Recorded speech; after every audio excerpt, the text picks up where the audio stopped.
Well, joining me now are the hosts of the Earn Your Leader podcast. That's Rashad, Bilal, and Troy Millings. Thank you so much for joining us here on the Midday Jolt. We appreciate it. Thank you for having Thank us. you for having us. You know, Pleasure. we got to talk money. Rashad, let's get to you first. We have to break down NFTs. It's such a popular subject right now. On your Instagram, you actually highlight how much of a record year it's been for NFTs. Even Nike with the sneaker game, it's getting so serious with protecting the brand in the new marketplace. How will NFTs shake up more industries? Yeah, I think that NFTs are here to stay, and a lot of people have misconceptions about NFTs because they only look at the art work part of it. Like they'll see like the Bored Ape Yacht Club, or they'll see like gorillas, monkeys, different animals, and they don't understand why these NFTs are selling for $100,000, $1 million, $2 million. But the blockchain technology, which is part of the NFT whole process, is something that can be used and has a lot more real world applications than most people actually think about. If we look at artists like Nas, he just dropped the NFT, and part of the NFT was anybody that purchased the NFT got royalties in two of his songs.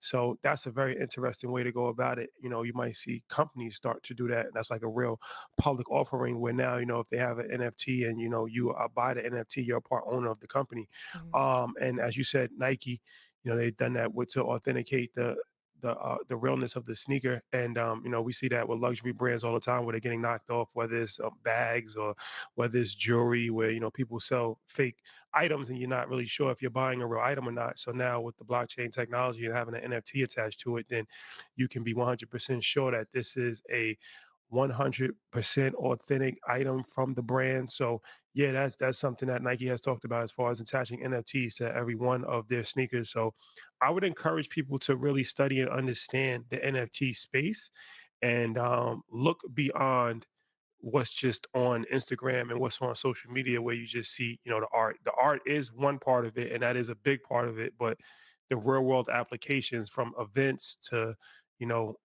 merchandise, it has a lot of different real world applications that can be attached to NFTs. Yeah, no, that art definitely catches your attention, but there's so much more information behind it. Troy, let's talk about investing. We hear this rule all the time. A simple rule is to buy low and sell high. Would you break this down for our viewers? Many of them are just trying to navigate student loans and other financial issues, but how can you begin this step without becoming too overwhelmed?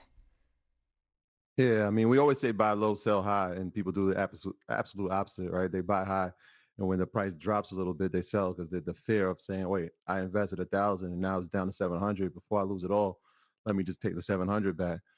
So we try to tell people and educate people on that process of not just becoming a trader, which is somebody that does it on a day or weekly or monthly basis, but really invest and have things that are long term. And so people always ask, well, where do I start? And we always say the same thing, right? Look at the things that you're paying for now, right? Look at the phone that you're using. What company owns it? They're probably publicly traded, Mhm. right? Look at the software that you're using when you're at work. That company's probably publicly traded. Look at the clothes that you're wearing, right? So a lot of times we try to find a new place to enter the market when we're already in it on the consumer side. And so we try to encourage people rather than being consumers, let's be owners as well. And so when we tell people how to buy shares, that's really owning a part of the company. And so if we're going to be consumers, let's have some revenue on the other side and be owners. So when we know that something is trending up, like it's whether it's the new iPhone or new iPad, we can own Apple. And as people consume that product and others from the company, the asset will actually appreciate and we'll gain money from it. Most definitely. We have to also address what's been trending on Twitter recently about the Meta platforms. Rashad, they took quite the plunge recently. Facebook also losing a ton of its daily users. The company blaming inflation, competition, and also advertising being factors to all of this. Can you break this down for us?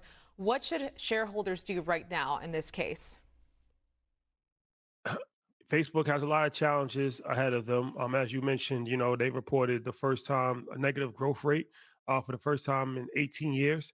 So that's never a positive signal for any business. And then, of course, with the rise of TikTok, a lot is more popular than Facebook or and Instagram for people that's under 18.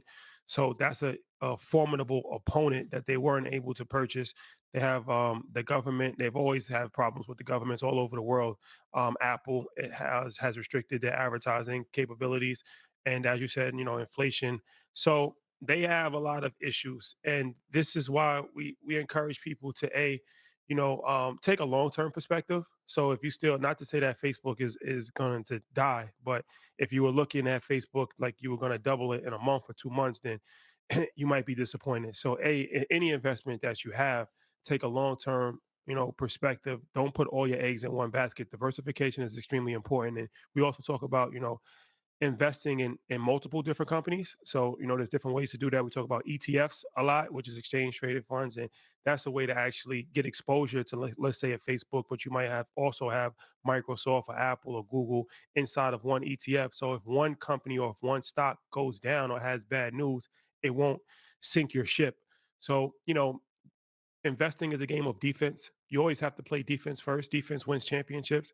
And you cannot over leverage yourself in one position because anything can happen. And this was a perfect example of that, where nobody really saw that coming, which is why it fell so quickly in a very short period of time. But overall, I think that Facebook is still a good company, but the future is a little uncertain. We'll see what happens. Most definitely. Well, I feel like we can keep on talking about this topic, but unfortunately, we're out of time. Rashad, Bilal, and Troy Billings, host of Earn Your Leisure podcast. Thank you so much for joining us here on the Midday Jolt. We appreciate it.